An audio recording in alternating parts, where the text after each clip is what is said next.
You are listening to the A to Z of Recruitment Tips for Job Seekers with Adam Butler from Easy Online Recruitment. Hi, this is Mike Taylor from Jobs Radio, and I'm delighted to be joined by Adam Butler from Easy Online Recruitment. Adam is the Managing Director, and he's here today to talk about the A to Z of Recruitment Tips for Job Seekers. So, Adam, we're now on to letter F, which is amazing. It goes round so quickly. So what is the letter F today? Yes, well, thanks for having me back again, Mike. Really enjoying this series. And once again, I'm coming at the recruitment alphabet, or the job seekers alphabet, from a slightly different perspective. Because F, I want to talk about today, is fear. And fear is a thing that can hold people back, of course. And I mean, I'm really following on from where we were last time with the letter E. We started it as E for exercise, then energy, then emotion, and really very much in a personal development sense, just to make sure that the mindset of our job seekers out there is right. But fear can play a really big part in presenting obstacles for us when we're looking to achieve something better for ourselves.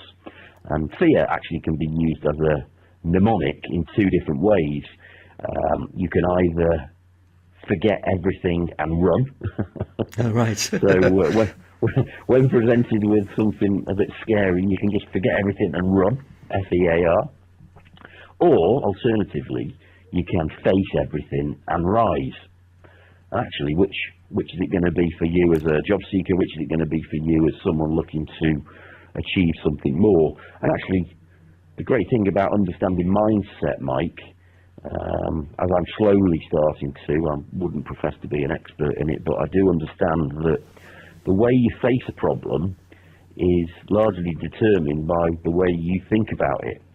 And if you see fear as if you allow fear in, then it can be something that holds you back. But if you decide to face everything and rise, and as the good old self-help book title says, feel the fear and do it anyway, well, you can really turn it to be a great advocate for your success.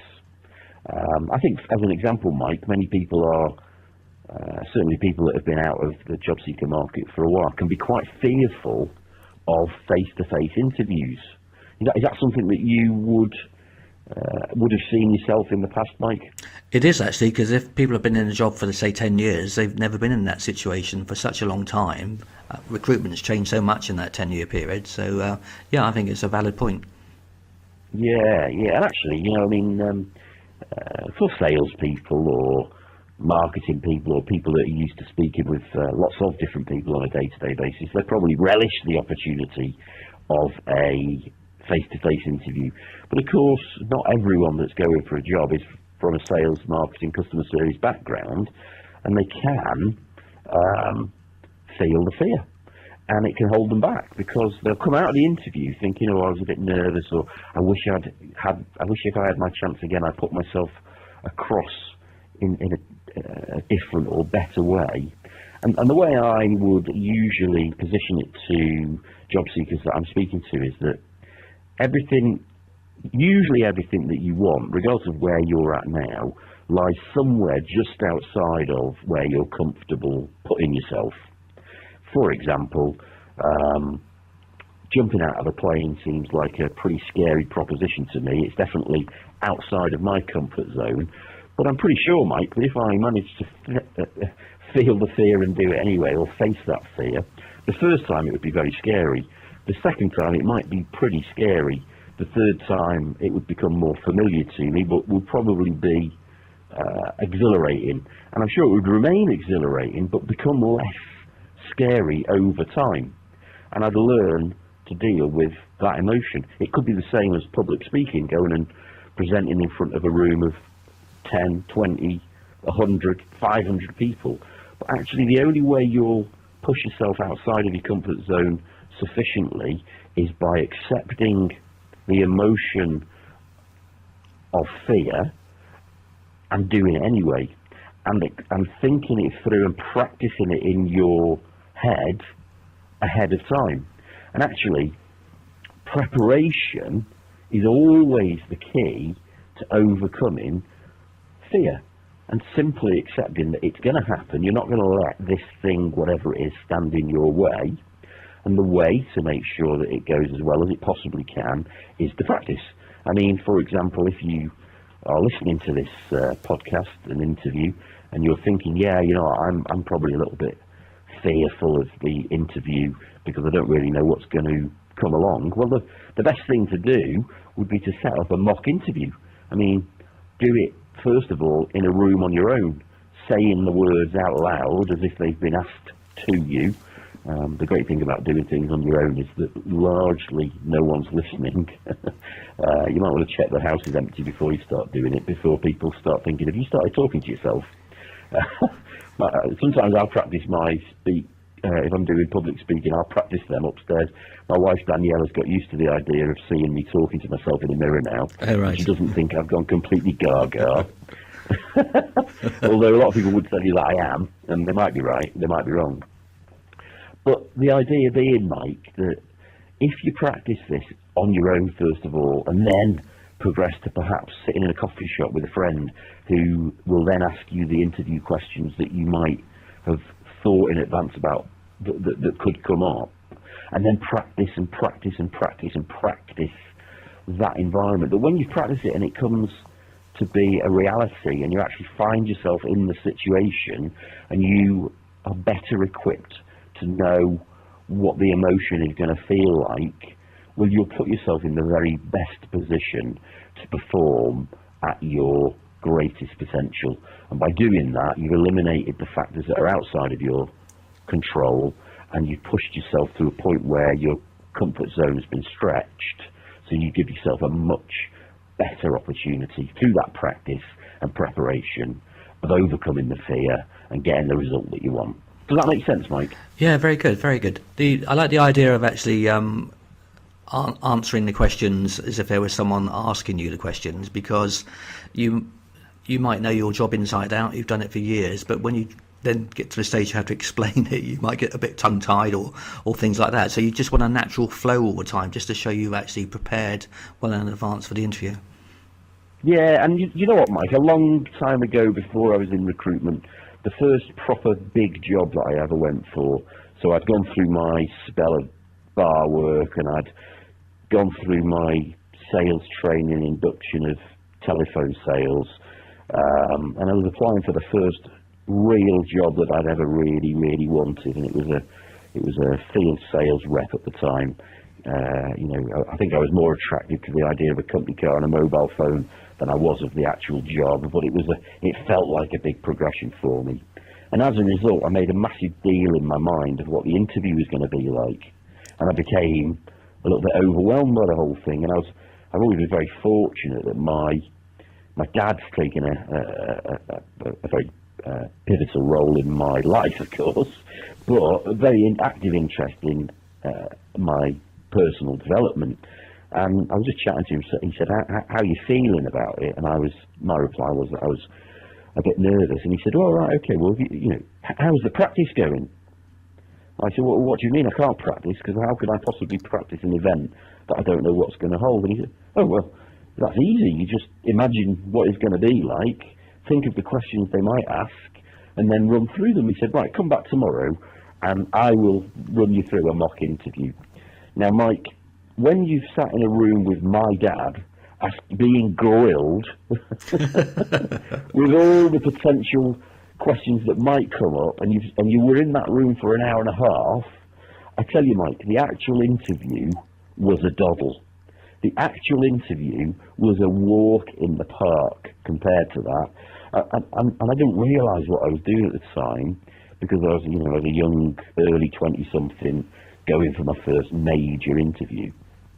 But it was that preparation that made the actual thing less of a big deal. It didn't mean that I approached it flippantly. It didn't mean that I didn't give it the respect that it deserved. But what it did mean was that when everyone else sitting outside that room were clearly twitching their legs and feeling nervous, I was walking in with a bubble of confidence around me, knowing that I'd done everything in my power to prepare as well as I could. And of course, the end of the story is a happy ending, that I walked into that job and it really took me on to the next level in my career, all through preparation, helping me overcome the fear. So your dad's got a lot to answer for. It's all his fault, mate. Yeah. So I guess just moving on slightly from that is the term visualization. So in a way, people look to the future and imagine themselves sat in that chair opposite that recruiter, and probably go through a similar sort of exercise. They've already been there in their mind, like you had, and it makes it easier. You know, you're dead right, Mike. And visualization, I'm not a official practitioner of NLP or neuro-linguistic programming, but I do take an interest in it and have learned stuff about it in the past. And one really strong and powerful technique is to imagine very vividly the perfect interview in your mind, and imagine how a really tough, challenging question gets asked of you, that you then imagine answering perfectly. And a great way of preparing is creating that visualization in your mind, playing that video out, and when you've played it out and it's gone really well in your mind, hit the record and keep button, just like you would on your Sky Plus planner or your TiVo planner, whichever it is these days. Hit the record and keep button, and in your preparation, go back and replay that video, going really, really well, with some challenging questions being asked of you that you answer very, very clearly. You're dressed at your optimum, you're prepared, and you're looking great, feeling great as you walk in the room. Play that video over and over in your mind as you sit in the interview waiting room, as you walk into the building. You've already done it 1,000 times in your mind with an air of confidence and self-belief around you. And if you keep playing that pre-prepared video that you visualised, as you quite rightly say, this is stealing from my alphabet V section at the moment, Mike, but I'll forgive you that. We'll have to think of something else. Oh no. That's all right. I hadn't thought of it yet. But I'm only joking. But if you use that technique to prepare yourself, then the fear shouldn't evaporate, because nerves are good. They're your best friend, actually. They keep you on your game and they pump you with a little bit of adrenaline so that you can perform at your optimum. Go and ask Usain Bolt if he feels nervous before he runs. Now, he might have found a method of turning those nerves into excitement, and it's the excitement from his preparation that gives him the adrenaline to make sure that he operates at his optimum to get across that line before anyone else. So nerves are great, turn it into excitement, but eliminate the feeling of fear by preparation, practice, visualization. Prepare your mind video of the way it goes perfectly. Even prepare a mind video of how it goes. It might go not so well, but you overcome it to the perfect outcome. Replay those positive videos. Scrap the mind videos that didn't work out well for you. Literally delete them from your planner. Keep the other ones, and you'll do exceptionally well outperforming your competition. Brilliant. As usual, that's very, very good advice. So, Adam, thank you very much for your time today. That's Adam Butler, Managing Director of Easy Online Recruitment. And that was the letter F in the Z of Recruitment Tips for Job Seekers, the letter F for fear. So you can either think of it as forget everything and run, or the one I prefer, and I'm sure it's the one Adam prefers, which is face everything and rise. So thanks a lot, Adam, and we look forward to seeing you on my next one. Thanks, then. See you again. Cheers. Bye. Bye-bye. At Jobs Radio, we bring job search advice and job vacancies to life. You can listen to interviews with guest experts and recruiters through our website at jobsradio.co.uk or on your mobile device with our Apple and Android mobile apps. And if you miss a show, you can always download the latest Jobs Radio podcast via iTunes. Jobs Radio, great advice and great music.